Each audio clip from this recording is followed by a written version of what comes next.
Practice शुरू की थी पास्ट पेपर्स पे। पहले एक इलस्ट्रेशन 8 कैश बजट की देखी थी और फिर क्वेश्चन नंबर 1 क्वेश्चन बैंक से चैप्टर के जो एंड पे है वहाँ से हमने देखा था कोई सवाल कल के क्वेश्चन में से कोई कैलकुलेशन पे कोई गाइडेंस कोई सपोर्ट चाहिए हो। अच्छा जी, क्वेश्चन नंबर 2 पे आइए। पास्ट पेपर क्वेश्चन देख रहे थे। क्वेश्चन नंबर 2 में रिक्वायरमेंट है, अभी हम कुछ प्रॉफिट एंड लॉस बजट के सवाल देखेंगे। जैसे मैंने आपसे कहा कि PNL and cash budget, these are the 2 area जिन पर ज़्यादा सवाल नज़र आते हैं। तो कुछ सवाल हम पहले पीएनएल बजट के करते हैं, उसके बाद फिर हम कैश बजट के सवाल देखेंगे। कल हमने जैसे फंक्शनल बजट का एक सवाल देखा था, कॉस्ट ऑफ सेल्स या प्रोडक्शन कॉस्ट का बजट था, प्रोडक्शन कॉस्ट का बजट था। अब ये क्वेश्चन नंबर 2 पेज 234 पे आपके पास आ रहा है शाहिद लिमिटेड का। Prepare budgeted profit and loss for the year X0 X1।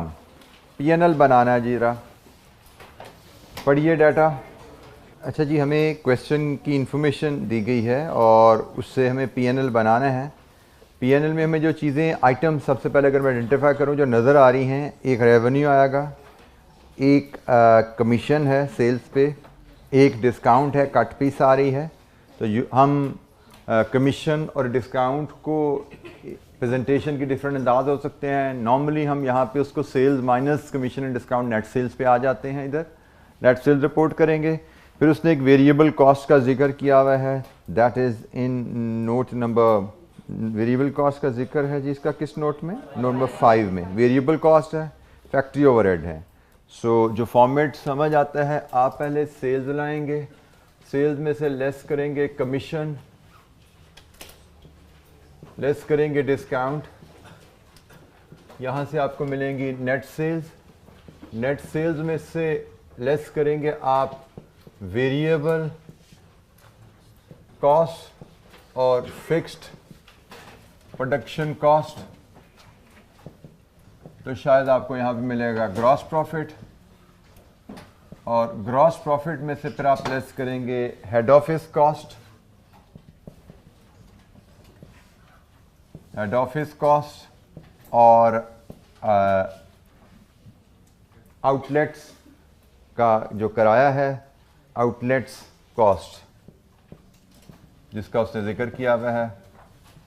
तो शायद यहाँ से आपको ये नेट प्रॉफिट मिलने वाला है। सबसे पहले बेहतर होता है कि आप सवाल को अच्छी तरह जब पढ़ रहे हैं, समझ रहे हैं, जैसे मैंने कहा आपको रिक्वायर्ड है, रिकमेंडेड है कि 3 दफ़ा सवाल ज़रूर पढ़िए। तो उसके बाद you should be able to draw format कि सवाल में क्या क्या चीज़ें, क्या क्या आइटम्स हैं जिनको यूज़ करके हमने डिज़ायर्ड वैल्यूज़ पे पहुंचना है। तो ये मैंने सवाल से आइटम्स आइडेंटिफाई कर ली हैं जिनको यूज़ करके हमने आंसर तक पहुंचना है। अब इसमें कुछ फिगर्स बड़ी स्ट्रेट फॉरवर्ड हैं, हम उनको पहले ले लेते हैं। फिगर्स रुपीज़ इन मिलियन में उसने लिखा हुआ है, तो हम रुपीज़ इन मिलियन में पीएनएल बना लेते हैं। जैसे फिक्स प्रोडक्शन कॉस्ट फैक्ट्री के बारे में उसने बताया हुआ नोट नंबर 6 में 45 मिलियन। हेड ऑफिस की फिक्स कॉस्ट नोट नंबर 6 में ही उसने बताया हुआ है 15 मिलियन। सॉरी, ये भी 45 पर मंथ है, पर मंथ है, हम एनुअल पीएनएल बना रहे हैं। तो it is 45 into 12, 540। Similarly, head office की cost is 15 per month into 12, 180। Outlets की cost ये भी given है जी हमें नोट नंबर 3 में। Company operates 22 outlets all over the country. The fixed cost per outlet is 1.2 million per month. 1.2 million per month per outlet है। 12 महीने हैं और 22 आउटलेट्स हैं। कितना खर्चा हुआ?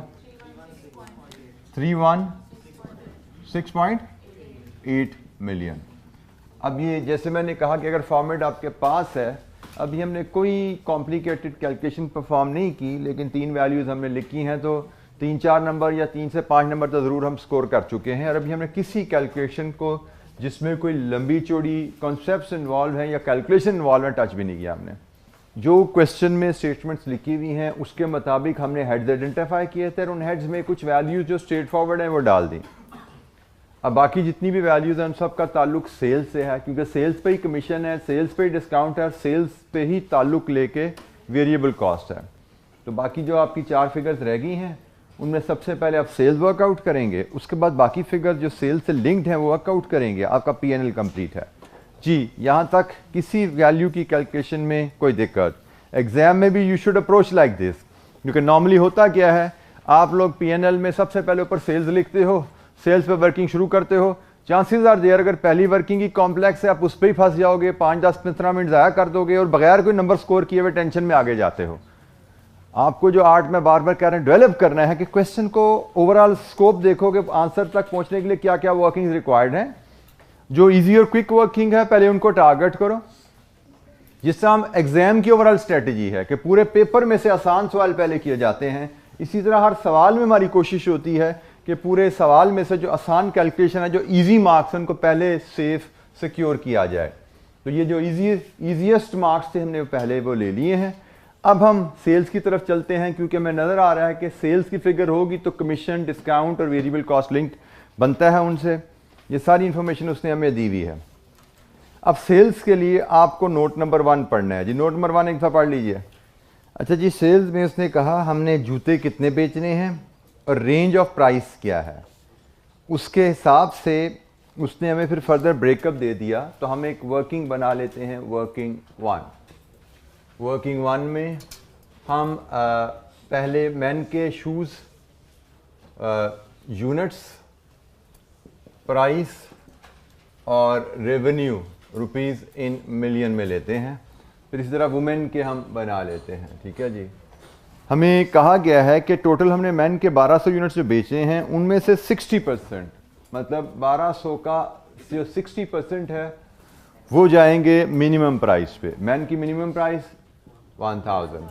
फिर फर्दर हमें कहा गया है 1200 का जो 10% है वो जाएंगे मैक्सिमम प्राइस पे 4000 पे। फिर फर्दर कहा गया जो बाकी बचे 30% वो मैन के किस रेट पे जाएंगे, 2000 पे। अब ये सारी चीज़ में क्वेश्चन में गिवन है, हमने सिर्फ जो स्टेटमेंट पढ़ी उसके हिसाब से नंबर यहाँ पे ले आए हैं। 2000 टोटल बेचने हैं, 1200 टोटल बेचने हैं, 60% मिनिमम प्राइस पे, 10% मैक्सिमम प्राइस पे और बाकी 2000 पे। सिमिलरली विमेन का डाटा भी हमें इसी शेप में दिया गया है। टोटल बेचने हैं हमने विमेन के, ये यूनिट्स इन थाउजेंड, सॉरी ये यूनिट्स इन थाउजेंड है हमारे।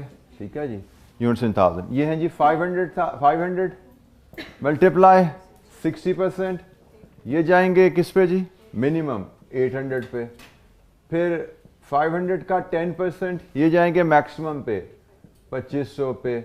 फिर 500 का 30% ये जाएंगे आपके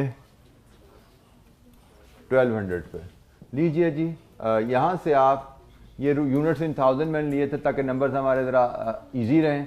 प्राइस रुपीज़ में है और इसके बाद अब ये वैल्यू आप मुझे मिलियन में बता दीजिएगा। आपका आंसर यहाँ से 1000 में आ रहा होगा, 3 0 उड़ा के आप मुझे बता देंगे जी। 1 बाय 1 फिगर बोलते जाइए। 7, ये पहली फिगर 720,000 है या 720? बेटा इसको अगर सॉल्व करेंगे तो वो 1000 में आ रहा होगा। आपकी वैल्यू अगर सिंपली इसको सॉल्व कर रहे हैं तो 1000 में आ रही है, 720,000 आ रही वैल्यू, तो इसका मतलब 720 मिलियन है। ठीक हो गया। 720 जी। Next 480, next 720। मिलियन में जब फिगर हो तो it is recommended to write in 2 decimal जी। नेक्स्ट जी 240, 125, 180। सम कर लीजिए, टोटल सेल्स आपकी कितनी बनी, इसको हम ग्रॉस सेल्स कह सकते हैं। 2465 मिलियन, ये जी हमारी ग्रॉस सेल्स हैं। 2465 ग्रॉस सेल्स। जैसे क्वेश्चन में हमें इंफॉर्मेशन दी गई थी, हम स्टेटमेंट पढ़ते गए और उसके हिसाब से रेवेन्यू कैलकुलेट करते गए। किसी स्टूडेंट को कोई दिक्कत किसी कैलकुलेशन में, रेवेन्यू हमें उसने मैन वुमेन दोनों के उसने बताए हुए हैं कितने जूते किस प्राइस पे बिकने हैं। मैंने जैसे आपको पहले भी कहा था कि डाटा सारा क्वेश्चन में अवेलेबल होगा, वॉल्यूम भी दिए जाएंगे, प्राइसेस भी दी जाएंगी, बट आपको सिर्फ एक्सट्रैक्ट करने हैं रेलेवेंट नंबर्स और फिगर्स पे पहुंचेंगे जो आपकी यूज़ होनी है। Sales, gross sales 2465। अब आइए नोट नंबर 2 पे जिसमें कमीशन का जिक्र है। It has been estimated that the 30% of the units would be sold through distributor who are offered commission or 20% commission on retail price. 30% units जो हम बेच रहे हैं, तमाम के तमाम यूनिट्स के 30% थ्रू डिस्ट्रीब्यूटर जाने हैं। इसका मतलब हमारा 30% रेवेन्यू थ्रू डिस्ट्रीब्यूटर जाना है। हमारी सेल्स 30% थ्रू डिस्ट्रीब्यूटर हैं जिनको 20% कमीशन जानी है। तो कमीशन की calculation is very simple. Total sales का 30% थ्रू डिस्ट्रीब्यूटर्स है जिसको 20% हमने कमीशन देनी है। तो कितनी कमीशन देनी है जी हमने? 147.9। ये लीजिए, ये हमारी कमीशन जानी है। तो it is very simply written in the question, very straightforward calculation. 30% units का मतलब 30% रेवेन्यू होता है। जितने यूनिट्स बिकेंगे उतना ही उतने % रेवेन्यू आपका उस साइड से आएगा। तो 30% रेवेन्यू पे 20% कमीशन आपने देनी है डिस्ट्रीब्यूटर्स को। डिस्काउंट के लिए नोट नंबर 4 पढ़िए। सेल्स थ्रू कंपनी आउटलेट्स, जो कि टोटल सेल्स का कितना है? 70%। बिल्कुल ठीक हो गया। Sales through company outlets include sales of cut size footwear. Cut size का मतलब डिफेक्टिव पीसेस होते हैं। Cut size footwear which are sold at 40% below the normal retail price and represents 5% of the total sales of retail outlet. Retail outlet की total sales के 5% के बराबर जो sales हैं उन पे 40% डिस्काउंट है। तो आप मेजर कर लीजिए। रिटेल की सेल्स हैं 2465 का 70%। रिटेल की टोटल सेल्स में से जो 5% सेल है उस पर कितना डिस्काउंट है? 40%। लीजिए जी, कितना टोटल डिस्काउंट हुआ? 34.51 मिलियन। लीजिए, यहां से आप नेट सेल्स दे सकते हैं। व्हाट इज नेट सेल्स जी? 2282.59। अब हमारी एक फिगर वेरिएबल कॉस्ट की रह गई है, उसको अब हम कैलकुलेट कर लेंगे तो हमारा बजट कंप्लीट। अच्छा, अब लास्ट फिगर हमारी वेरिएबल कॉस्ट की रह गई है, जिसके बाद हमारा P&L कंप्लीट होता है।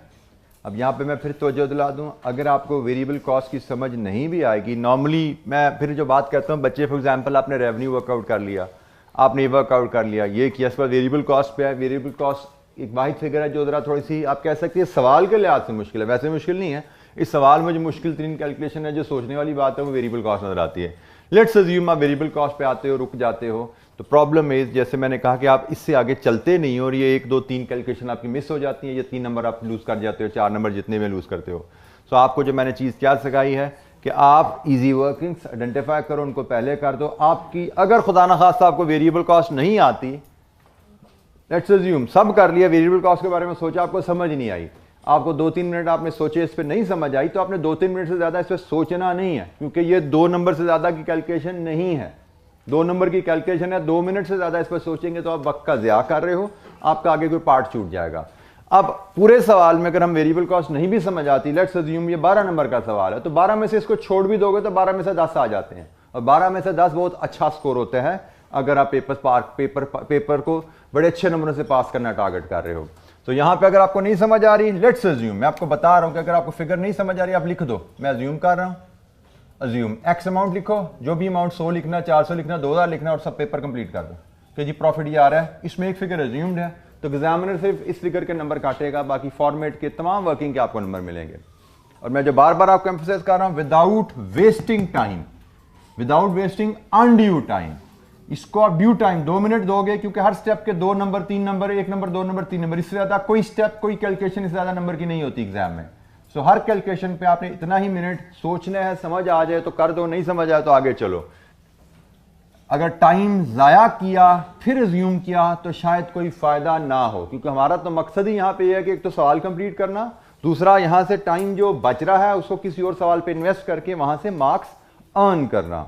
लेकिन अगर हमें यहीं पे 10 मिनट लगा के 10 मिनट बाद अज्यूम करना है तो टाइम तो ज़ाया हो गया हमारा, आगे सवाल तो 7-8 नंबर का हमारा छूट गया शायद। उसी चीज़ को हमने अवॉइड करना है। बहरहाल अब वेरिएबल कॉस्ट की अगर बात सोचें तो इसके लिए हम एक चलें वर्किंग टू एक अलहदा ही कर देते हैं। यहाँ पे भी कैलकुलेशन की जा सकती है लेकिन मैं इसको थोड़ा सा वर्किंग टू में रेफर कर देता हूँ। अब आप देख रहे हैं जहाँ पे लेंथी वर्किंग है हम उसको रेफर कर रहे हैं, जो स्मार्ट और छोटी वर्किंग हम उसको यहीं पे शो कर रहे हैं। अगर आपने फॉर्मेट जैसे मैंने कहा राइट साइड पे कॉलम बनाइए, पूरा पेज खाली होगा डिस्क्रिप्शन के लिए। You have ample space to do smart working. एक एक रो छोड़ के लिख रहे हैं तो और ज्यादा स्पेस मिल जाती है वर्किंग की। आप कमीशन की वर्किंग इसके नीचे भी कर सकते हैं। रिकमेंडेड बहरहाल यही है कि आप टेबुलर वर्किंग डाटा जब प्रेजेंट करें एक एक लाइन छोड़ के लिखिए, इससे आपको बहुत सी कबातों से आप बच जाते हैं। खासतौर पर जिन बच्चों की राइटिंग साफ सुथरी नहीं भी होती तो वो भी अगर लाइन छोड़ छोड़ के लिख रहे हैं तो लेजिबल हो जाती है, पढ़ने के काबिल हो जाती है राइटिंग। अदरवाइज वर्किंग की जगह मिलती है, अदरवाइज करेक्शन की स्पेस मिलती है। आपसे कोई गलती होगी आप उसको ठीक कर सकते हो, आपसे कोई आइटम मिस होगी उसको इनकॉर्पोरेट कर सकते हो अगर एक एक लाइन छोड़ के लिख रहे हो। तो देयर आर मल्टीपल रीजंस के why you should write numericals with empty spaces, empty lines. अच्छा जी, last variable cost, note number था 5। Company keeps a profit margin of 120% on variable cost excluding commission. उनका जी कमीशन के अलावा जो variable cost है ना, एक तो वेरिएबल कॉस्ट कमीशन भी वेरिएबल कॉस्ट है, ठीक है जी। डिस्काउंट तो कट पीसेस का उसको छोड़ दीजिए। तो उसने कहा जी कमीशन के अलावा जो वेरिएबल कॉस्ट है ना, कंपनी की जो वेरिएबल कॉस्ट है वो वेरिएबल कॉस्ट पे 120% मार्कअप डाल के प्राइस निकाली जाती है, मार्जिन। अच्छा यहाँ पे इसको रेक्टिफाई कर लें, कॉस्ट पे मार्कअप होता है, मार्जिन नहीं होता। मार्जिन तो प्राइस पे कैलकुलेट किया जाता है। तो ये टाइपो आप कह सकते हैं, ये आईकैप में ये एग्जाम आईकैप का सवाल है और उसमें ये गलती हुई हुई है। तो आपने बी प्रिपेयर्ड, इस तरह की माइनर मिस्टेक्स आपके सामने आ सकती हैं। बट आपको अगर पता हो कि कॉस्ट पे और प्रॉफिट पे कैलकुलेशन में फ़र्क है, उसने लिखा हुआ है कॉस्ट पे, ठीक है। तो यहाँ पे अगर उसने मार्जिन लिख दिया है तो ये गलती है, टाइपो एरर है। 120% ऑफ ऑन वेरिएबल कॉस्ट है तो कॉस्ट पे तो मार्कअप होता है। तो इसको आप अपने पास रेक्टिफाई कर लीजिए, ये आईकैप की गलती है। और एग्जाम में भी मैं फिर बोल रहा हूँ इस तरह की गलती का आपको सामना कर पड़ सकता है, ठीक है जी।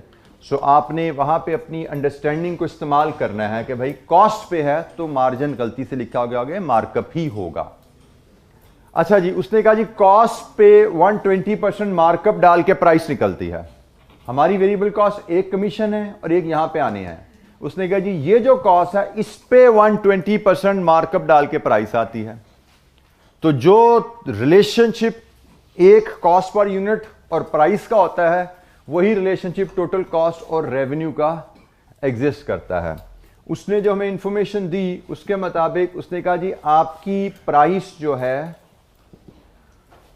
वो वेरिएबल कॉस्ट इंटू 1.2, यही बोला उसने, यही लिखा हुआ ना उसने कहा जी ये रिलेशनशिप है। और मैं आपसे क्या कह रहा हूं कि यही रिलेशनशिप आपका प्रिवेल करेगा, जो प्राइस का रिलेशनशिप है वही रिलेशनशिप आपका टोटल सेल्स, बल्कि let me write gross sales, क्योंकि प्राइस पे आपकी ग्रॉस सेल्स बनती है, into total variable cost into 1.2। ये रिलेशनशिप यहां प्रिवेल करेगा। अब इसी रिलेशनशिप को यूज करते हुए आप टोटल वेरिएबल कॉस्ट निकाल सकते हो। आपकी टोटल वेरिएबल कॉस्ट यहां पे आएगी total sales, gross sales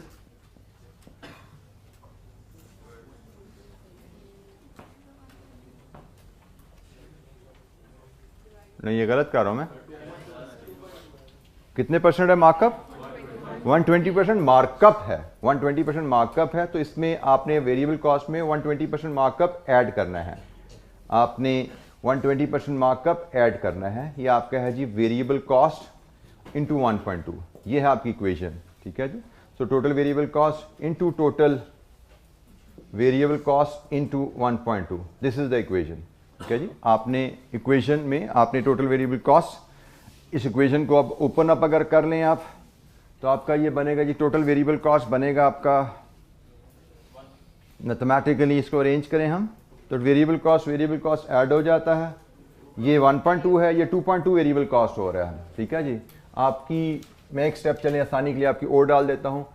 total sales is equal to 2.2 of total variable cost, और यहाँ से आपकी वेरिएबल कॉस्ट निकलती है टोटल सेल्स ओवर 2.2। ये कैलकुलेशन एक स्टेप पे भी की जा सकती थी, लेकिन मैंने आपको सिर्फ इक्वेशन, आगे चल के सवालों में शायद इसको हम सिंप्लीफाई कर लें, बट फिलहाल आपका कॉन्सेप्ट बिल्ड करने के लिए price is variable cost plus 120% markup. Variable cost का 120% कर लीजिए या 1.2 से ज़रूर दे लीजिए, ये मार्कअप है, ये कॉस्ट है, प्राइस ऐसे आ रही है। जो प्राइस का रिलेशनशिप है वही रेवेन्यू और वेरिएबल कॉस्ट में अप्लाई करेगा, और इस रिलेशनशिप को यूज़ करते हैं हमारी वेरिएबल कॉस्ट ऐसे निकल सकती है 2465 ओवर 2.2।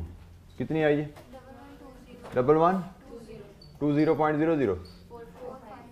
1120.45 मिलियंस में डाटा है, 2 डेसिमल पे हम काम कर रहे हैं जी, रुपीज़ इन मिलियन। ये आपकी जी वेरिएबल कॉस्ट आ गई 1120.45। लीजिए जी, यहाँ से ग्रॉस प्रॉफिट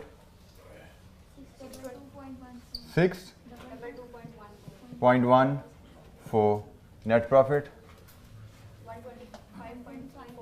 125.34। लीजिए क्वेश्चन नंबर 2, क्वेश्चन बैंक का। बजटेड P&L, किसी वैल्यू की कैलकुलेशन में कोई दिक्कत? जी बेटा, वेरिएबल कॉस्ट की मैं सेंटेंस दोबारा पढ़ता हूं और फिर हम वर्किंग इसको दोबारा एक बार देखते हैं। Company keeps a margin of 120% on variable cost. Variable cost के आगे ब्रैकेट में लिखा हुआ है एक्सक्लूडिंग कमीशन, मतलब वेरिएबल कॉस्ट में कमीशन शामिल नहीं है। जो कमीशन के अलावा वेरिएबल कॉस्ट है उसकी बात हो रही, सेल्स में कमीशन निकालने की बात नहीं कर रहा। वो बात कर रहा है कि company keeps a profit margin of 120% on variable cost. कौन सी variable cost? Excluding commission. Variable cost जो कमीशन के बगैर है, ये कॉस्ट हम निकाल रहे हैं कमीशन के अलावा वेरिएबल कॉस्ट मेजर कर रहे हैं। कमीशन तो ऊपर ले ली हुई हमने, this is variable cost excluding commission, इसके बारे में बात कर रहे हैं। वेरिएबल कॉस्ट जो कमीशन के अलावा वेरिएबल कॉस्ट है, उसके ऊपर 120% मार्जिन ऐड करके या मार्कअप ऐड करके प्राइस निकाली जाती है। सेल्स में से कमीशन नहीं निकालनी, उसने से प्राइस के आगे नहीं लिखा हुआ एक्सक्लूडिंग कमीशन, उसने कहा जी वेरिएबल कॉस्ट एक्सक्लूडिंग कमीशन। ये है वेरिएबल कॉस्ट कमीशन के बगैर, कमीशन अलहदा आ रही है, इस वेरिएबल कॉस्ट में कमीशन शामिल नहीं है, और हमने इस वेरिएबल कॉस्ट का ही रिलेशनशिप सेल्स से यूज किया है। Total variable cost excluding commission का सेल्स से रिलेशनशिप हमने बनाया है। अगर ये एक्सक्लूडिंग कमीशन ना होता, आप बताओ क्या करते? फिर टोटल वेरिएबल कॉस्ट का रिलेशनशिप है। इसका मतलब जो भी हमारी वेरिएबल कॉस्ट यहाँ पे आ रही है वो टोटल वेरिएबल कॉस्ट है इंक्लूडिंग कमीशन। ठीक है, अभी ये एक्सक्लूडिंग कमीशन है तो इसलिए हमने सारी यहाँ पर डाल दी। अगर टोटल वेरिएबल कॉस्ट का रिलेशनशिप होता तो फिर वो इस कॉस्ट में कमीशन भी शामिल होती। अच्छा जी, एक और क्वेश्चन देखते हैं, क्वेश्चन नंबर 3। उमैर एंटरप्राइजेज, ये भी P&L का सवाल है। रिक्वायरमेंट है इसकी पार्ट ए, सिर्फ पहले पार्ट ए को ही देखते हैं। Compute the total budgeted profit under the present situation, and part second है इसका if the recommendations of the consultants are accepted and implemented. Company एक current sales policy pricing policy adopt कर रही है, sales policy pricing policy adopt कर रही है। हमें कहा गया है अगले साल का बजटेड P&L बनाओ अगर कंपनी एग्जिस्टिंग पॉलिसी के तहत ही चीज़ें बेचती रहे। और फिर कुछ रिकमेंडेशन है कंसल्टेंट की कि भाई सेल्स को इंप्रूव करने के लिए, प्रॉफिटेबिलिटी को इंप्रूव करने के लिए। दूसरे पार्ट में कहा जा रहा है अगर हम कंसल्टेंट की सजेशन को इंप्लीमेंट कर दें तो हमारा बजटेड P&L कैसे होगा। तो जी सवाल पढ़ते हैं उमैर का। The home appliances division of Umair enterprises assembles and markets television sets. The company has a long-term agreement with a foreign supplier for the supply of electronic kits for its television sets. The relevant details extracted from the budget for the next financial year are as follows. ये budget से जो data निकाला गया वो है CNF value of each electronic kit. CNF से मुराद cost and freight, मतलब आपके लिए this is landed cost. CNF value आपकी, जो मैंने इसकी डेफिनेशन दी थी आपको, CNF से मुराद होती है cost at the buyer's port. Buyer की पोर्ट पे डिलीवरी आपको मिलेगी। आप पाकिस्तान में हो, आप सपोज ये चाइना से इंपोर्ट कर रहे हो, तो CNF प्राइस का मतलब the supplier will deliver you in Karachi. Karachi में आपको ये चीजें डिलीवर होंगी इस प्राइस पे। बहरहाल CNF value of each electronic kit 9500। Estimated cost of import related expenses, duties etcetera. Import related मतलब कोई आप अपने क्लियरिंग एजेंट को पैसे दे रहे हो, कोई ड्यूटीज पे कर रहे हो सकता है आपका कोई किराया जो आप कराची से लाहौर लेके आ रहे हो, that is 900 per unit. Variable cost of local value addition for each set. Locally आप उसमें जिनमें भी असेंबली करते हो, जो भी उस पर बॉडी यूज बनाते हो उसके ऊपर, टीवी के ऊपर, दैट इज 3500।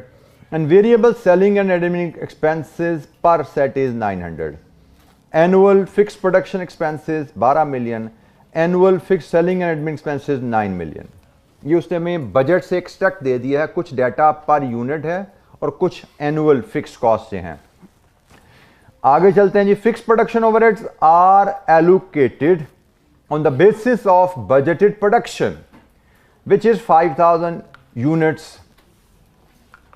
मतलब एब्जॉर्प्शन रेट आप निकालेंगे बजटेड प्रोडक्शन ओवरहेड को 5000 से डिवाइड करके। The present supply chain is as follows. Currently company क्या कर रही है?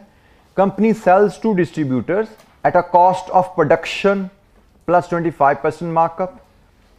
Distributors sells to wholesalers at 10% margin. Wholesaler sells to retailers at 4% margin. Retailer sells to consumer at a retail price.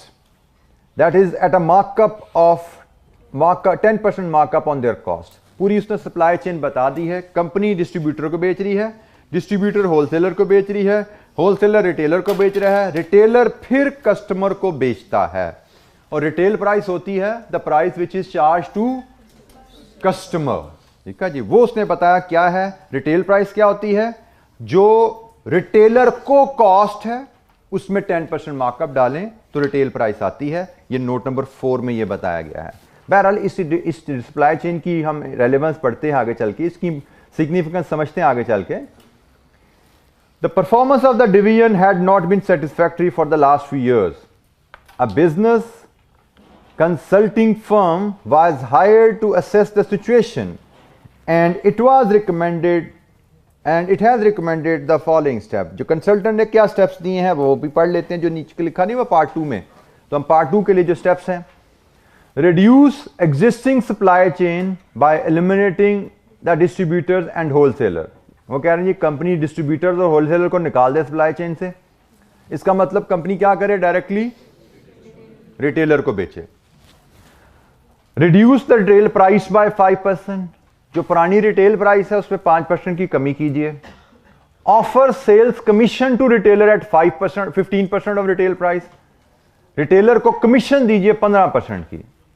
And provide after sale services. After sale service दीजिए। Launch advertisement campaign. Expected cost of campaign would be around 5 million। It is expected that the above steps will increase the demand by 1500 sets.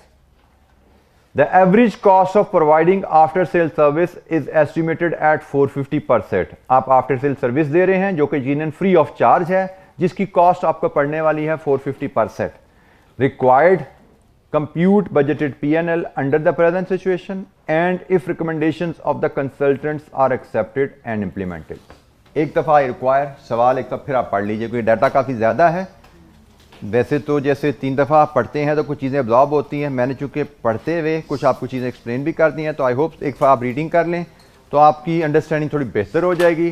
फिर हम calculation की तरफ चलते हैं, कैसे हमने 2 यहाँ पे P&L बनाने हैं। 1 बाय 1 काम शुरू करेंगे उस पर। एक बार रीड कर लीजिए कंसंट्रेशन के साथ। करंट P&L ये हमारा एक बेसिक सा फॉर्मेट है जिस पे हमारा करंट P&L रिफ्लेक्ट होगा। Sales less cost of sales gross profit आएगा। ग्रॉस प्रॉफिट में से सेलिंग एडमिन एक्सपेंसेस जो फिक्स भी हैं वेरिएबल भी हैं वो लेस होंगे। अगर हम अपनी करंट स्ट्रेटजी के तहत चलें तो हम कितने यूनिट्स बेचेंगे? अगर हम करंट स्ट्रेटजी के तहत चलें कितने यूनिट्स बेचेंगे? 5000. सो 5000 यूनिट्स इनटू प्राइस और 5000 यूनिट्स इनटू प्रोडक्शन कॉस्ट, ये जी आपका यहाँ से रेवेन्यू और कॉस्ट ऑफ गुड्स सोल्ड आ रहा है. आपको फिगर सेल्स की चाहिए, कॉस्ट की चाहिए, और बड़ा आसान है, कॉस्ट प्लस 25. शायद ऐसा कोई जिक्र किया, उस पर हम डिटेल में बाद में बात करते हैं. फिलहाल ये दो फिगर ज़्यादा आसान है मुझे लगता लाना. जैसे फिक्स सेलिंग कॉस्ट अवेलेबल है 9 मिलियन, हम इसको रुपीज़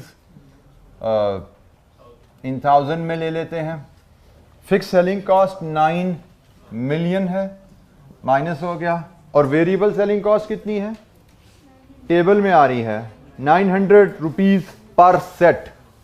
5000 सेट बेचने हैं तो 5000 इंटू 900 रुपीज़ इन थाउजेंड बोलिएगा, शायद 4500. अगर आपने पीएनएल का फॉर्मेट प्लॉट कर लिया है तो फॉर्मेट प्लॉट होने के साथ ही दो आसान तरीन वैल्यूज़ डाल के आपने एक दो नंबर भी स्कोर कर ली हैं. ऊपर अब आप देखिए इसमें रह क्या गया, आपको प्रोडक्शन कॉस्ट मिल जाए तो आपकी कॉस्ट ऑफ सेल्स भी पूरी हो जाती हैं. उसके बाद एक प्राइस की फिगर है, उसको भी देख लेते हैं वो क्या होगी, तो हमारा पीएनएल कंप्लीट हो जाता है. आप चीज़ों को, ओवरऑल सवाल को जब तक आप स्मॉल वर्किंग में ब्रेक नहीं करते, आप नंबर स्कोर करने की पोजीशन में नहीं आते. Never look at a question as one single step, always try to break down the question into smaller workings. Small working में आप करते हैं तभी आपको पता लगता है भाई कौन कौन सी वर्किंग आसान और क्विक है, पहले उनको कंप्लीट कर दें, फिर जो मुश्किल है या लेंथी वर्किंग है फिर उनकी तरफ जाएंगे और उनको करने की कोशिश करेंगे.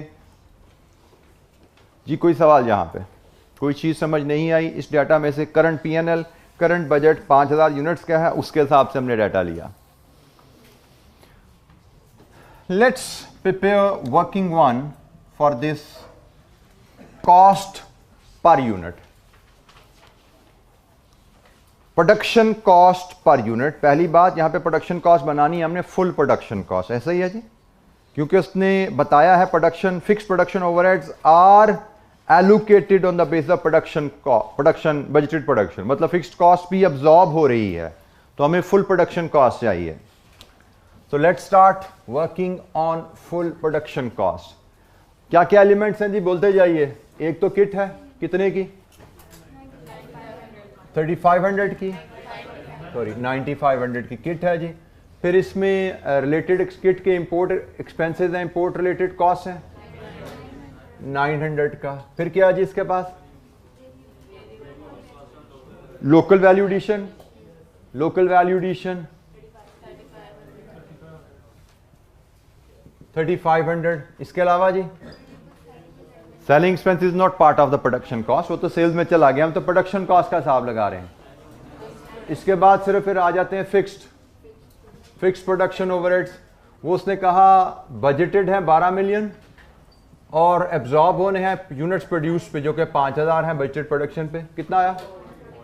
2400. Probably this is your full production cost. कितनी है जी? 16300. This is your full production cost. Any disagreement? Cost of sales के लिए full production cost की फिगर चाहिए. Full production cost हमारे पास आ गई है. क्वेश्चन में बाज़ का तो आपको थोड़ी सी कोई ना कोई एम्बिग्विटी कहीं नज़र आती है, जैसे भी हमने पिछले सवाल में देखा. वो तो खैर एम्बिग्विटी तो नहीं कहूँगा, that was an error. Markup की जगह मार्जिन लिखा हुआ था, तो एरर भी नजर आ सकती है आपको एग्जाम में, और एम्बिग्विटी भी नजर आ सकती है. जैसे यहाँ पे इसने CNF value of each kit तो लिख दिया, लेकिन एस्टिमेटेड कॉस्ट के साथ उसने लिखा नहीं, ये पर सेट है. आगे हर एक के साथ लिखा हुआ है फॉर ईच सेट, पर सेट. ये सम और ड्यूटीज के साथ वो लिखना भूल गया है. तो ये चीजें आपने खुद भी जरा जहन में रखना है कि भाई जहां पे एम्बिग्विटी आए, what does your common sense says. Common sense के मुताबिक बात क्या बन रही है भाई? ऊपर 9500 है, वो अगर पर यूनिट है तो 900 टोटल सालाना कॉस्ट नहीं हो सकती, वो भी it has to be per unit. तो हमें थोड़ा सा ये इस तरह की आई कैप के क्वेश्चंस में हमें कोई एम्बिग्विटी नजर आ सकती है, कुछ ना कुछ खामी नजर आ सकती है. तो उसके लिए अपने आप को ज़हनी तौर पे ज़रा तैयार रखा करें कि ये चीज़ आएगी. तो आपने इसको खुद अपनी कॉमन सेंस के मुताबिक उसको सेस करना होगा। चांसेस कम होते हैं पूरे पेपर में, एक या दो, शायद एक या दो, इससे ज़्यादा कोई एम्बिग्युटी आपको शायद ना मिले, हो सकता है 0 हो, 0 से 2 कह लो, ये एम्बिग्युटी का आपका वहाँ पे प्रोपोर्शन हो सकता है। लेकिन अगर आप चीज़ों को समझते हो, जैसे मैंने कहा बार बार पढ़ रहे हो और समझ रहे हो, तो generally you are able to read कि ये क्या लिखा होगा, ये क्या वैल्यू हो सकती है। बहरहाल जी हमारी फिक्स प्रोडक्शन कॉस्ट आ गई, यहाँ पे डालिए 16,300, तो रुपीज इन 1000 81500 लीजिए जी, ये प्रोडक्शन कॉस्ट। अब फिगर रहेगी प्राइस की। Company sells to distributor at a cost of production plus 25% markup. अब यहां पे जो तवज्जो की बात है, कंपनी ने जब डिस्ट्रीब्यूटर को चीज बेच दी तो डिस्ट्रीब्यूटर आगे कितना कमा रहा है, होलसेलर कितना कमा रहा है, रिटेलर कितना कमा रहा है, उससे कंपनी का ताल्लुक है? कंपनी का कोई ताल्लुक नहीं है। कंपनी ने जब डिस्ट्रीब्यूटर को चीजें बेच दी, that is the company's price. तो हम इसी के नीचे प्राइस टू डिस्ट्रीब्यूटर कैलकुलेट कर लेते हैं जो हमारी एग्जिस्टिंग चल रही है। दैट इज 16,300 इंटू 1.25, 25% मार्कअप पे जाता है। ये कितना है? 20375। ये हमारी प्राइस टू डिस्ट्रीब्यूटर है और यही हमारी यहां पे रेवेन्यू में यूज होने जा रही है। 20375 कितना जी? 875। लीजिए यहां से ग्रॉस प्रॉफिट 20375 और नेट प्रॉफिट 6875। ये जी आपका P&L अंडर करंट पॉलिसी। अगर आप करंट पॉलिसी के तहत ही चलें तो how would your P&L look like? अच्छा, ज़रा आप हमने जो पार्ट सेकंड इसका देखना है, अगर हम कंसल्टेंट की रिकमेंडेशन इंप्लीमेंट करें तो P&L कैसा दिखेगा, उसके लिए आप ज़रा रिकमेंडेशन एक बार फिर पढ़ लीजिए। ज़रा एक बार रिकमेंडेशन फिर पढ़ लीजिए। उस रिकमेंडेशन के मुताबिक फिर हम P&L का ड्राफ्ट बनाते हैं और then we start putting in the values. हमारा फॉर्मेट शायद अब कुछ ऐसे दिखेगा: sales less commission will give you net sales less cost of goods sold, या कॉस्ट ऑफ सेल्स हमने लिखा था, cost of sales, gross profit आएगा और ग्रॉस प्रॉफिट में से फिर हम लेस करेंगे। दो तो आइटम वही हैं, एक आपकी फिक्स्ड सेलिंग एंड एडमिन और दूसरी आपकी वेरिएबल सेलिंग एंड एडमिन। इसके अलावा there are few more cost which will be added here. एक advertising campaign,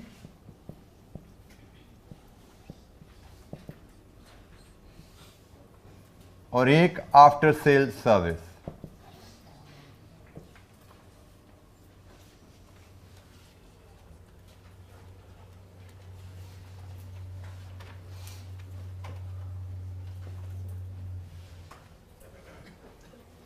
Then you will have net profit.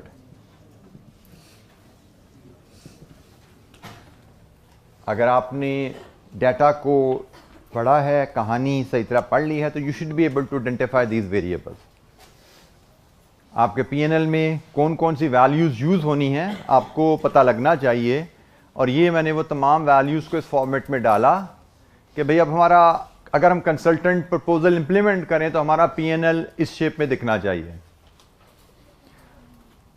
अब इसको अगर मैं थोड़ा पॉपुलेट करना शुरू करूँ इस टेबल को, तो सेल्स मेरी अब कितने यूनिट्स बिकेंगे?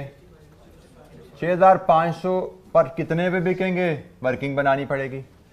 कमीशन जो भी सेल्स आएगा उसका 15% होगी। कॉस्ट ऑफ सेल्स जितने यूनिट बेचे हैं इनटू, देखना पड़ेगा हमारी कॉस्ट ऑफ सेल्स कैसे आती है। नहीं, इसको सॉरी ऐसे नहीं आएगी, इसको मैं देखना पड़ेगा, इसमें वेरिएबल फिक्स का फर्क आने वाला है। इसके लिए हमें वर्किंग बनानी पड़ेगी एक, what ever number is. Fix selling cost current तो 9 मिलियन है, क्या इस स्कीम के आने के बाद बदलेगी? कुछ लिखा हुआ उसने? जब नहीं लिखा हुआ तो हम अज्यूम करेंगे ये वहीं की वहीं रहेगी, ये वहीं की वहीं रहेगी। वेरिएबल सेलिंग कॉस्ट करंट तो 900 रुपये पर यूनिट है, क्या बदलेगी आगे चल के? कोई जिक्र नहीं है, तो हम अज्यूम करेंगे वो 900 ही रहेगी, लेकिन अब 6500 पे लगेगी। कितनी बनी?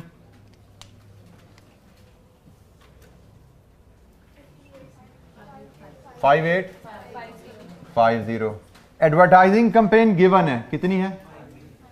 5 मिलियन। आफ्टर सेल सर्विस की कॉस्ट गिवन है, कितनी है?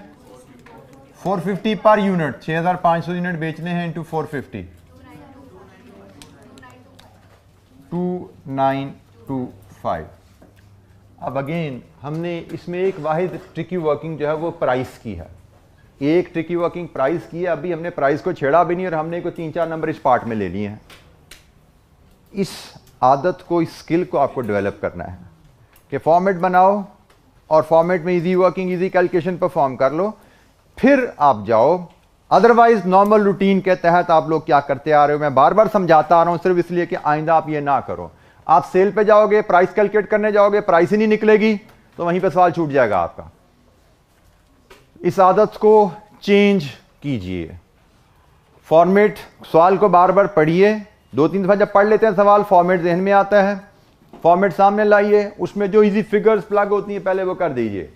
अब पीछे रह क्या गया, एक ये प्राइस चाहिए, तो ये दोनों फिगर आ जाएंगी। कॉस्ट ऑफ सेल चाहिए, P&L कंप्लीट हो जाएगा। कॉस्ट ऑफ सेल्स की बात कर लें। Cost of sales, my question to you, अगर हम 5000 यूनिट बना रहे थे तो हमारी प्रोडक्शन कॉस्ट 16300 थी। अगर हम 6500 यूनिट बनाएंगे तो भी हमारी प्रोडक्शन कॉस्ट क्या 16300 ही रहेगी? नो, ठीक हो गया, हमारी प्रोडक्शन कॉस्ट बदल जाएगी। बिल्कुल ठीक आपने कहा। तो हम अब वर्किंग जो भी नंबर है, एक्स नंबर, हम बना लेते हैं। नई प्रोडक्शन कॉस्ट क्या होगी? तो नई प्रोडक्शन कॉस्ट हमारी होगी 9500 जमा 900 जमा 3500 जमा 12 मिलियन डिवाइड विद 6500। तो ये हमारी नई प्रोडक्शन कॉस्ट है। यहां से क्या आ रही है नई प्रोडक्शन कॉस्ट? 9500 900 3500, ये तो सारी वेरिएबल है, as it is I. Production cost अब 15715, ये जी कॉस्ट है। इसको हम यहाँ पे अब प्लग कर सकते हैं इस फॉर्मेट के तहत ही। हमारे 6500 यूनिट्स हैं, मल्टीप्लाइड विद 15746.15, वर्किंग का रेफरेंस देके कॉस्ट ऑफ सेल कितनी है जी? कॉस्ट ऑफ सेल यहाँ पे आपके जब कंसल्टेंट की प्रपोजल इंप्लीमेंटेशन के बाद वॉल्यूम बदलेगा, तो वॉल्यूम बदलने से फिक्स्ड कॉस्ट पर यूनिट बदल जाएगी, वेरिएबल कॉस्ट वहीं की वहीं रहेगी। हमारी cost, production cost per unit 15746.15 हो जाएगी, जो पहले 16300 थी। सेकंड सिनेरियो में आके वो रिड्यूस हो जाएगी वॉल्यूम बढ़ने से, और उसके तहत हमारी कॉस्ट ऑफ सेल्स क्या आने वाली है? अब हमें एक फिगर चाहिए, प्राइस। अब हमारी प्राइस जो हमें सेल्स में यूज करनी है, वो प्राइस कौन सी प्राइस होगी, बताएगा मुझे?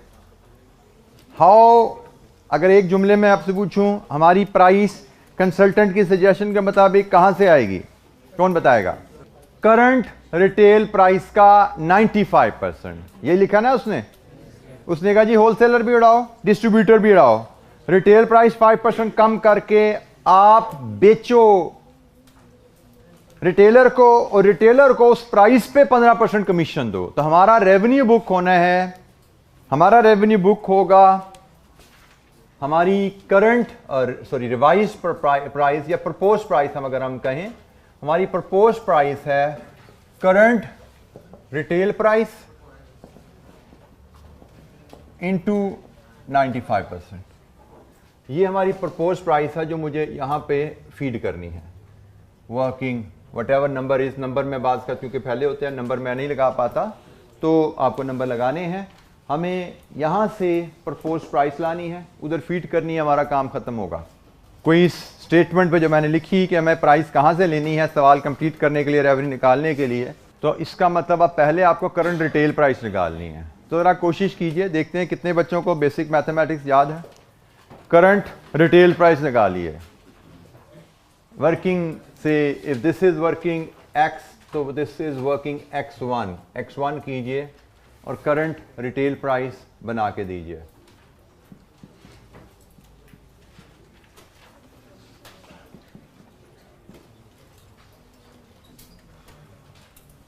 करंट रिटेल प्राइस बनाने के लिए you will follow the supply chain. Current supply chain है उसको लेके चलते चलिए और देखिए करंट कस्टमर को आप टीवी कितने का बेच रहे हैं। कस्टमर को आपका टीवी बिक रहा है रिटेलर से। सप्लाई चेन को फॉलो कीजिए, प्रोडक्शन कॉस्ट का डाटा लीजिए और यहां से निकालिए आपकी करंट रिटेल प्राइस क्या है। Apply your mind, don't try to seek help from the solution because that won't serve the purpose. मकसद यहाँ पे है कि आपकी मेंटल एक्टिविटी करवाना ताकि आपको जहन इस्तेमाल करने की आदत हो, रीडिंग की हैबिट बने, रीडिंग से नंबर्स कैलकुलेट करने की स्किल डेवलप हो। तो पढ़िए बार बार करंट सप्लाई चेन का डाटा और उस करंट सप्लाई चेन का डाटा को लेके डिटरमिन कीजिए current retail price. Current retail price के आपके जो स्टेप्स हैं, पहला स्टेप है प्राइस टू डिस्ट्रीब्यूटर, दूसरा स्टेप है प्राइस टू होलसेलर, तीसरा स्टेप है प्राइस टू रिटेलर और चौथा स्टेप है current retail price which is price to customer.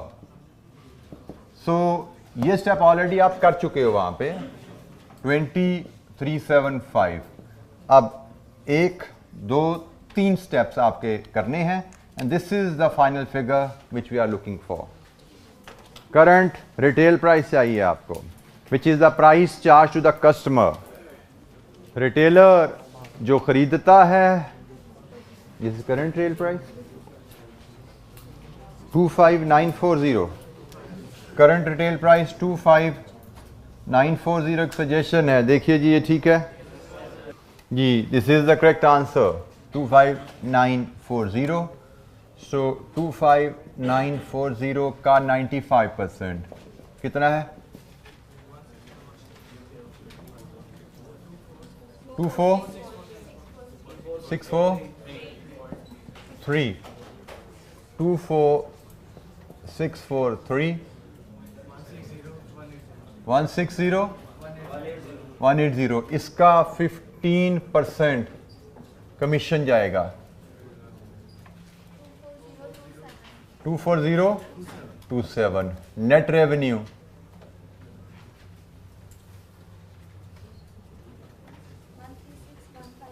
153। Gross profit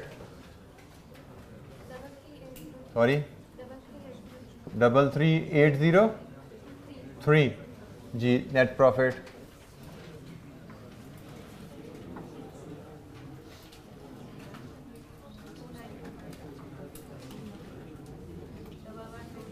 11282 11028। हमारी करंट प्राइस कस्टमर को जो हम चार्ज कर रहे हैं उसको हमने 5% कम करना है और उस प्राइस पे अब हम रिटेलर को सेल करेंगे। रिटेलर रिटेल प्राइस पे ही आगे कस्टमर को बेचेगा और हम उसको उसमें से 15% कमीशन दे रहे होंगे। जी बेटा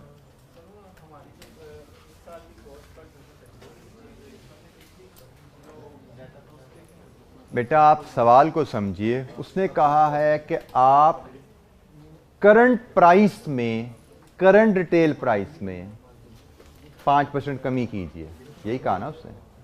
तो करंट रिटेल प्राइस निकालोगे आप और फिर उसमें 5% कमी कर दोगे नए सिनेरियो के मुताबिक। बट करंट रिटेल प्राइस तो करंट सिनेरियो पे ही निकलेगी ना। Current retail price revise scenario पे तो नहीं निकल सकती। करंट प्राइस का मतलब अभी आप कितने की बेच रहे हो प्रोडक्ट। तो अभी हम बेच रहे हैं 25,940 की कस्टमर को। अब इसमें 5% कमी कर दो कंसल्टेंट की सजेशन के मुताबिक, वो बनती है 24643। और अब हम डिस्ट्रीब्यूटर को नहीं बेच रहे, अब हम होलसेलर को नहीं बेच रहे, अब हम रिटेल प्राइस पे डायरेक्ट रिटेलर को बेच रहे हैं और रिटेलर आगे इसी रिटेल प्राइस पे बेचेगा और 15% अपनी कमीशन हमसे क्लेम कर लेगा।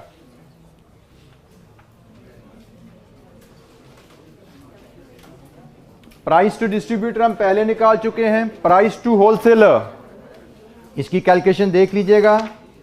प्राइस टू होलसेलर, उसने कहा जी distributor sales to wholesaler at 90% margin, 90% margin पे बेचता है। इसका मतलब ये कॉस्ट है, तो 2375 ओवर 90 to 100 कितनी आई जी? 2639। इसके बाद होलसेलर बेच रहा है 4% मार्जिन पे। अब ये है कॉस्ट, होलसेलर की कॉस्ट आ गई, 4% मार्जिन पे बेचना है, तो इसका मतलब कॉस्ट तो फिर 96 हुई ना। कितनी आई जी? 23582। और रिटेलर फिर 10% मार्कअप के साथ बेचता है, सो 23582 इंटू 1.1, दिस इज 25940। ये आपकी करंट रिटेल प्राइस आ गई कि आप करंटली कस्टमर को किस प्राइस पे बेच रहे हो, और कंसल्टेंट की सजेशन के मुताबिक आप रिटेल प्राइस में 5% कमी कर दें। 25940 का 95% should be charge onward from the customer. So customer को प्रोडक्ट इतने की बिक जाएगी और 15% हम मार्जिन दे देंगे, कमीशन दे देंगे रिटेलर को। जनाब, एनी क्वेश्चन?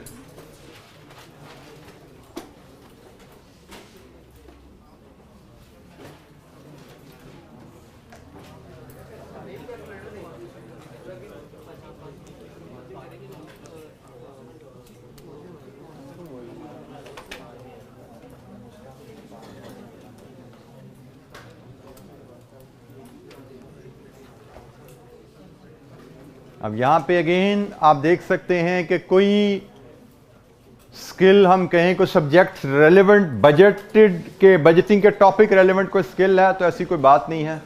यह आपकी सिंपल परसेंटेज से डील करना आपने क्यूएम में सीखा हुआ है। आपको इस सेशन के स्टार्ट में एक आपको एक्टिविटी भी दी गई थी कि आप इनसे अपने आप को फेमिलियर करो, क्योंकि परसेंटेज से डील करना हमारे कैफ 8 में बड़ी एक अहम एक्टिविटी है। गुड 15-20 नंबर आपको फाइनल एग्जाम में इन्हीं वर्किंग्स के ऊपर बेस करके मिल रहे होते हैं, जिसमें परसेंटेजेस से आपने प्ले करना होता है। या आपको बजटिंग में भी आएंगे, या आपको प्रोसेस कॉस्टिंग में भी कहीं मिलेगा, या आपको कहीं डिसीजन मेकिंग अगले टॉपिक से वहां पे भी आएंगे। तो ऑलमोस्ट हर टॉपिक में ही ये परसेंटेजेस से डील करना आपको आ रहा होगा, और मेरे हिसाब से 15 से 20 नंबर के करीब ये वर्किंग आ जाती है। तो you need to have good command on how to deal with these percentages, markup, margin, gross up करना, नेट करना। तो इस पे आपकी अच्छी कमांड होनी चाहिए। इसीलिए आपको क्यूएम से रेलेवेंट को एक्सट्रैक्ट्स भी दिए गए थे, गूगल क्लासरूम में आपसे शेयर किए गए थे। अगर किसी बच्चे ने अभी तक कोई एक्टिविटी नहीं की, वो एक्सरसाइज नहीं की, तो कर लें जाके, ताकि आगे जाके आपको इन बेसिक्स में दिक्कत ना हो। वो क्यूएम की रिवीजन है आपकी, अगर आप कर लेंगे तो आपकी कमांड अच्छी आ जाएगी। जिनको तो ये चीज़ें समझ आ रही हैं, वेरी गुड, लेकिन जिन बच्चों को दिक्कत है, they need to work on small activities जो आपसे शेयर की गई थी।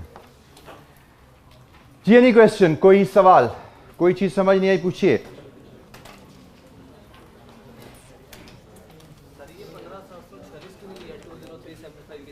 सॉरी जी, करंट रिटेल प्राइस में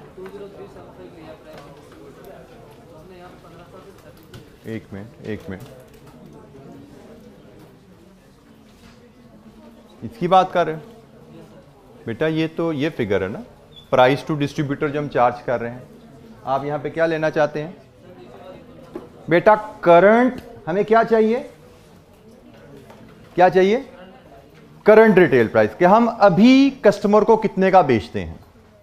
अभी हम कस्टमर को कितने का बेचते हैं, उसका इस कॉस्ट से कोई ताल्लुक है? अभी करंट का मतलब क्या है? अभी हम कस्टमर को कितने का बेचते हैं, उसका इससे कोई ताल्लुक है? अभी हम कस्टमर को कितने का बेचते हैं, वो ये है। करंट सप्लाई चेन को फॉलो करोगे, अभी हम इतना डिस्ट्रीब्यूटर को दे रहे हैं, अभी डिस्ट्रीब्यूटर इस प्राइस पे होलसेलर को दे रहा है, अभी होलसेलर इस प्राइस पे रिटेलर को दे रहा है, और रिटेलर कस्टमर को करंट इस प्राइस पे बेच रहा है। और हमसे कहा जा रहा है करंट प्राइस में 5% कमी करो। सवाल को हमने अच्छी तरह पढ़ना है और फिर पढ़ के उसको इंप्लीमेंट कर देनी कैलकुलेशन में। करंट प्राइस जो भी है उसमें 5% कमी कर दो। वो कमी इसी वजह से शायद की गई है, वो कमी इसलिए की गई है कि हमने होलसेलर भी निकाल दिया है, हमने डिस्ट्रीब्यूटर भी निकाल दी, वो अपना जो मार्जिन कमा रहे थे वो निकल रहा है बीच में से। सो इसीलिए हम प्राइस को कम कर रहे हैं, हमारी कॉस्ट भी कम हो रही है वॉल्यूम बढ़ने से, होलसेलर डिस्ट्रीब्यूटर भी निकल रहा है, इसीलिए हम 5% प्राइस को कम कर रहे हैं। उसने कहीं ऐसा नहीं लिखा कि नई जो कॉस्ट आएगी उस पर नई प्राइस वर्कआउट करो। उसने कहा नई प्राइस कहां से आएगी? पुरानी प्राइस में 5% कमी से। जो कहा गया है वही हमने करना है। पुरानी प्राइस लेंगे, उसमें 5% कमी करेंगे, नई प्राइस आएगी। जी एनी क्वेश्चन? करंट प्राइस से मुराद वो प्राइस जो हम आज तक चार्ज करते आए हैं। करंट प्राइस से मुराद वो प्राइस जो हम आज तक चार्ज करते आए हैं।